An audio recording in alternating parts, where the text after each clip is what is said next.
sometimes the small gifts in life can turn out to be much more than you expected. And this is what happened to Baldwin with the iron arm. Never heard of him?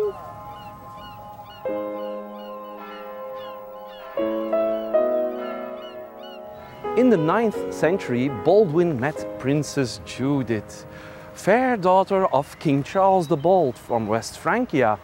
He fell head over heels in love with her, ready to give up his right arm for love, I'm afraid. But because Baldwin belonged to the lower nobility, King Charles ignored him completely as a potential husband for his 17-year-old daughter. So bold Baldwin whisked Judith away during Christmas in 861. They fled north to escape Daddy's wrath. King Charles, in his rage, even got them excommunicated. Who was left to help this poor couple in love? Why, the Pope, of course. And if as Pope you don't succeed, try and try again. Pope Nicholas I wrote letters for over 2 years to make King Charles change his mind. So finally the couple was wed in 862, without Daddy Charles being present, of course.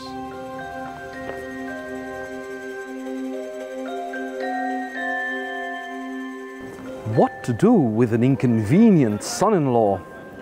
Well, King Charles gave Baldwin the Pagus Flandrensis. This was the region situated around the greater city of Bruges. But it was an insignificant post. Flanders was at the boondocks of the Kingdom of West Francia and was suffering from Viking attacks.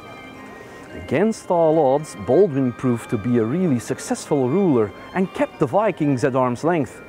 So Charles gave him even more land and promoted him to the first Count of Flanders.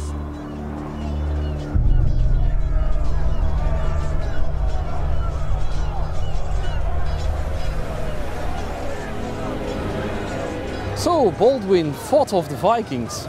He did this especially by reinforcing battlements in cities like Bruges or Veurne.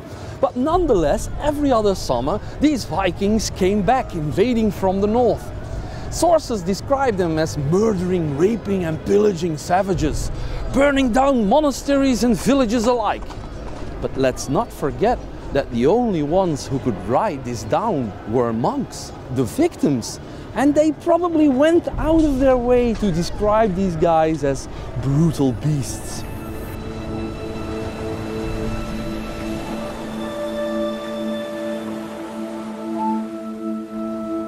It was not until the 12th century that Baldwin got his nickname Iron Arm.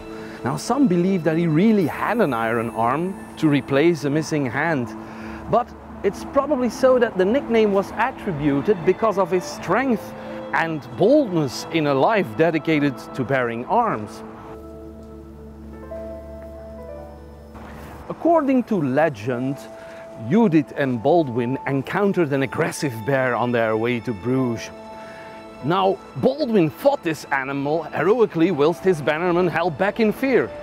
As the animal stood on his hind legs, Baldwin thrusted his lance forward, it pierced the animal and got stuck in a tree behind him. Even today, there are still references in Bruges to this legend. There is a small statue of a bear carrying a shield in a niche at the Porters Loge of Bruges. And in the coat of arms of the city of Bruges, there is a bear.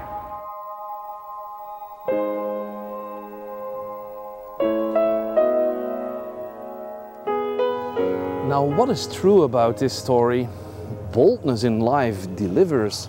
It can get you not only the girl, but also a county and a good rep. Iron can turn out to be gold. So don't disregard the small gifts in life.